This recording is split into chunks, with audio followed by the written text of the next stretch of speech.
Atom क्या है? कई लोग आपसे कहेंगे एटम के बारे में कि it is the smallest particle. ऐसे एटम के लिए ऐसे वर्ड का यूज नहीं है, इस वर्ड का यूज ना करें। स्मॉलेस्ट का मतलब होता है कि इससे छोटा कुछ नहीं, है ना।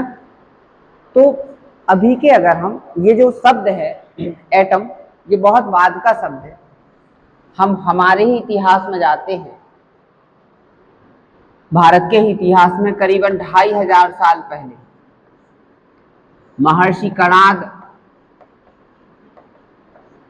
हुआ करते थे, जिन्होंने सबसे पहली थ्योरी दी थी सब्सटेंस के बारे में कि ये दुनिया बनी कैसे है। एक्चुअल में केमिस्ट्री एक ऐसा सब्जेक्ट है जिसमें हम लोगों को ये समझना होता है कि ये दुनिया में पाए जाने वाले जो सब्सटेंस हैं वो कैसे फॉर्म हुए हैं।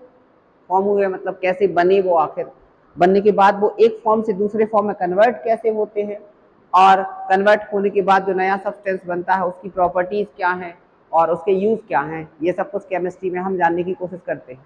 अभी के करीबन 2500 साल पहले अगर हम चले जाएं, कितने साल पहले? 2500 साल पहले, तो महर्षि कणाद ने एक थ्योरी दी थी इस दुनिया के फॉर्मेशन के बारे में कि ये दुनिया के सब्सटेंस बने कैसे हैं। तो उन्होंने एक शब्द दिया था परमाणु। क्या दिया था? परमाणु, जिसका अर्थ होता था परम है जो अणु। परम मतलब सबसे ज्यादा, और अणु मतलब होता है छोटा। क्या होता है? छोटा, सबसे छोटा एक पार्टिकल है। मतलब आइडिया दिया उन्होंने महर्षि कणाद को। कणाद पता है क्यों कहा जाता था? क्योंकि वो रास्ते में कहीं पर भी जाते थे तो एक थैला लिए रहते थे अपने साथ, और कण कण को उठाते रहते थे, वो अपने थैले में रखते रहते थे सब्सटेंस को जानने के लिए। तो केवल उन्होंने अपनी बौद्धिक क्षमता से एक ऐसा शब्द दिया जिसका नाम परमाणु रखा उन्होंने, कि परम है जो अणु। परम मतलब क्या होता है? जैसे परम मित्र होते अपने, बहुत अच्छा मित्र हो, ऐसे ही परम है जो अणु। संस्कृत भाषा में अणु का मतलब होता है बहुत छोटा, और परम अणु मतलब छोटों में भी सबसे छोटा। एक ऐसा पार्टिकल जिससे मिलके सारे सब्सटेंस बने हैं इस दुनिया के। सब्सटेंस बने इन द सेंस कि आपको अलग अलग प्रकार के सब्सटेंस दिखाई दे रहे हैं इस दुनिया में, तो उसके पीछे एक छोटा सा पार्टिकल जिम्मेदार है। उस पार्टिकल से छोटा कुछ नहीं, उसी पार्टिकल के बार बार मिल जाने की वजह से ये सब्सटेंस बने हुए हैं। किसी ने पूछा कि ये डिफरेंट टाइप के सब्सटेंस क्यों है, फिर अलग अलग टाइप के सब्सटेंस क्यों है? तो उन्होंने कहा कि अलग अलग टाइप के सब्सटेंस में अलग अलग टाइप के ये पार्टिकल्स पाए जाते हैं। और उन्होंने ये आइडिया ऐसे दिया कि अगर सब्सटेंस को बहुत छोटे हिस्सों में बांटते जाएं, बांटते जाएं, बांटते जाएं, बांटते जाओ, बांटते जाएं, और एक छोटा सा एक ऐसा टुकड़ा मिले जिसको काट पाना पॉसिबल ना हो, जो इंडिविजिबल हो, अविभाज्य हो, उसको कि अब इससे छोटा कुछ नहीं, उसका नाम उन्होंने परमाणु रखा। तो ये तो बात हो गई 2500 साल पुरानी। फिर इसी बात को सुनकर ग्रीक और लैटिन देश के लोगों ने एक नया नाम दिया, जिसको हम किस नाम से जानते हैं? एटम। एटम दो वर्ड्स से मिलकर बना है, ए और टम। आ का मतलब होता है अन, और टम का मतलब होता है कट। क्या मतलब हुआ? अनकट। तो परमाणु शब्द से इंस्पायर होके एटम वर्ड आया, कि परमाणु है जो बहुत छोटा है, इतना छोटा कि वो कट भी नहीं पा रहा है, उसी अनकट के लिए क्या कहा गया? एटम कहा गया।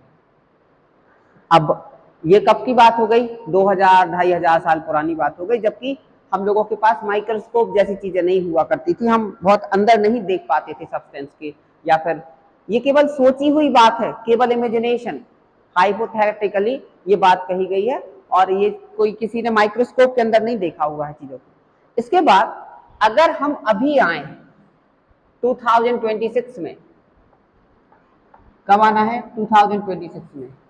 कोई पूछे कि एटम क्या है, तो आप ये तो कह सकते हो it is a very small particle, but you can't say it is a smallest. ध्यान से सुनना, आप ये तो कह सकते हो ये बहुत छोटा पार्टिकल है, लेकिन ये नहीं कह सकते कि इससे छोटा कुछ नहीं। 2026 की बात बता रहे हैं। अभी से 2500 साल पहले परमाणु या फिर एटम वर्ड उसको कहा जाता था, पार्टिकल जो सबसे छोटा हो। लेकिन आज की एटम की डेफिनेशन अलग है। आज का एटम एक एम्बेडेड सिस्टम होता है। एम्बेडेड का मतलब होता है कुछ चीजों से असेंबल करके बना हुआ पार्टिकल्स। मतलब एटम आज एक सिंगल पार्टिकल नहीं है। एक सिंगल पार्टिकल जैसे बिहेव तो कर सकता है, लेकिन आज अगर हम 2026 में एटम को डिफाइन करें तो ये 2500 साल पुरानी डेफिनेशन से बहुत अलग है। आज एटम के अंदर 100 से ज्यादा पार्टिकल हमें पता चल चुके हैं, और जो सबसे ज्यादा फैमिलियर है हमारे लिए, सबसे ज्यादा जो हम लोग जिन पार्टिकल्स को जानते हैं वो पार्टिकल्स कौन है? न्यूट्रॉन, प्रोटॉन, जो कि न्यूक्लियस में रहा करते हैं, और बाहर कौन तैरते हैं? इलेक्ट्रॉन्स। मतलब आज एटम वो नहीं है जो हम पहले जानते थे। पहले वाला एटम हम डिवाइड नहीं कर सकते थे। आज का एटम हम डिवाइड कर सकते हैं इलेक्ट्रॉन, प्रोटॉन, न्यूट्रॉन में। इन न्यूट्रॉन और प्रोटॉन को भी और छोटे पार्टिकल में तोड़ा जा सकता है, क्वार्क जिनको कहा करते हैं हम लोग। क्या कहा करते हैं? Quark particle. तो आज का एटम एक एम्बेडेड सिस्टम है। एम्बेडेड का मतलब होता है कुछ चीजों से असेंबल करके बना हुआ कोई सिस्टम। मतलब आज का एटम एक सिंगल पार्टिकल नहीं है। क्या है? एक एम्बेडेड सिस्टम है, कुछ पार्टिकल को असेंबल करके बना हुआ पार्टिकल है, जिसको हम क्या नाम देते हैं? एटम। एटम क्या नाम देते हैं? एटम नाम देते हैं।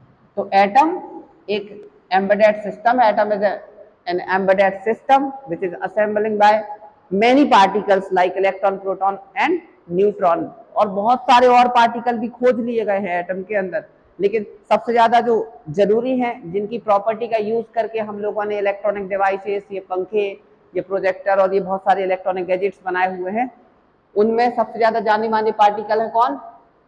प्रोटॉन हो गया, न्यूट्रॉन हो गया और इलेक्ट्रॉन हो गया।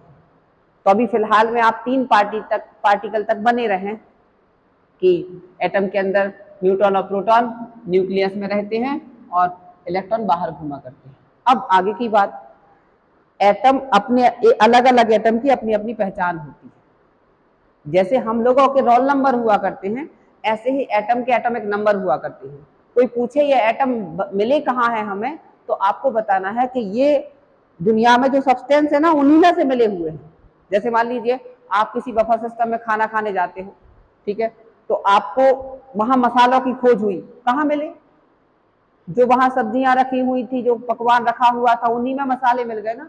तो आप सोच लीजिए ये पूरा यूनिवर्स जो हमारे लिए एक बफर सिस्टम टाइप है, यहाँ मिलने वाले सब्सटेंस वो पकवान है, उन्हीं में ये एटम हमें मिलेंगे। आपको पता होना चाहिए कि आज 2026 तक हम 1 से लेके 118 118 नंबर तक के एटम को जानते हैं। कहां तक के? 118।